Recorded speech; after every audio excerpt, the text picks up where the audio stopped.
time, watch this.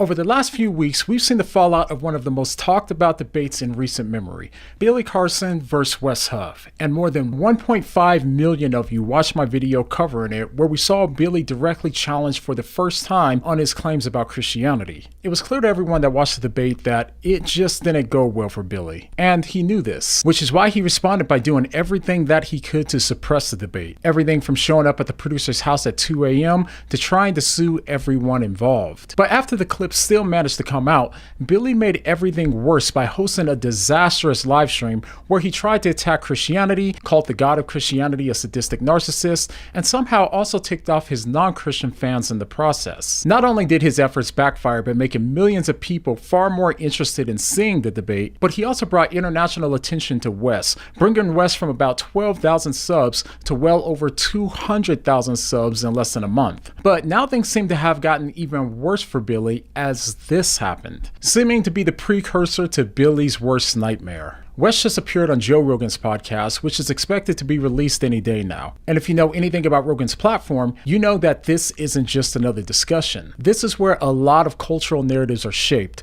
and here's why I believe this is going to change the tone for how Christianity is understood in the broader culture. Joe Rogan's podcast reaches millions of listeners, from skeptics to New Age enthusiasts and people that are just seeking the truth. It's a space where ideas are challenged, and historically, Rogan hasn't really been a fan of Christianity. Understand, because the New Testament is utter horseshit. More recently, Rogan seems to be warming up to Christianity, but his audience is uniquely positioned for this conversation because it's full of people who are curious about spirituality, skeptical of traditional religion, and drawn to figures like Billy Carson. Rogan's recent episode of Billy Carson has done over 5.5 million views in just 6 months, and now those same 5.5 million people now have the chance to see exactly why Billy is wrong about his claims on Christianity and hear the real historical facts about Christianity. And if you still think that this isn't a big deal, just take a look at the countless comments on my videos and other people's videos of people who said that the Billy and Wes debate brought them to or back to Christ. And another reason why this matters is because although Rogan has been having more Christians come on his podcast recently, Wes has an ability to present the historical reliability of Christianity to Rogan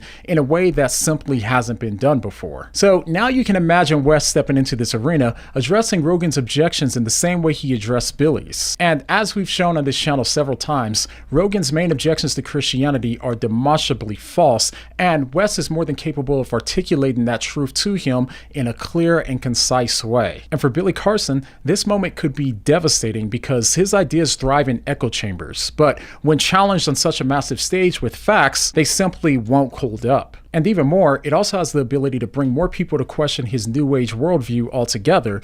And if you're a Christian, this discussion is an opportunity to think deeply about what it means to stand for truth in a culture that's constantly shifting. But ultimately, this isn't really about Wes Huff, Joe Rogan, or even Billy Carson. It's about the gospel and the good news that Jesus came to rescue us from our false beliefs, our misguided hopes, and our deepest fears. I truly believe that his death and resurrection holds the ultimate answer to every spiritual question. And when truth takes center stage, it points us back to the one that said, "I am the way, the truth, and the life." And that's a message that doesn't just challenge worldviews, it changes lives. So if you haven't yet seen how Wes dismantled Billy's arguments, or you need to catch up on this entire situation, then go ahead and check out my previous videos on this topic that are on the screen right now. And also stay tuned, because once this Joe Rogan episode drops, we're planning to break it down and explore what it means for faith, culture, and the gospel. All right, see you soon.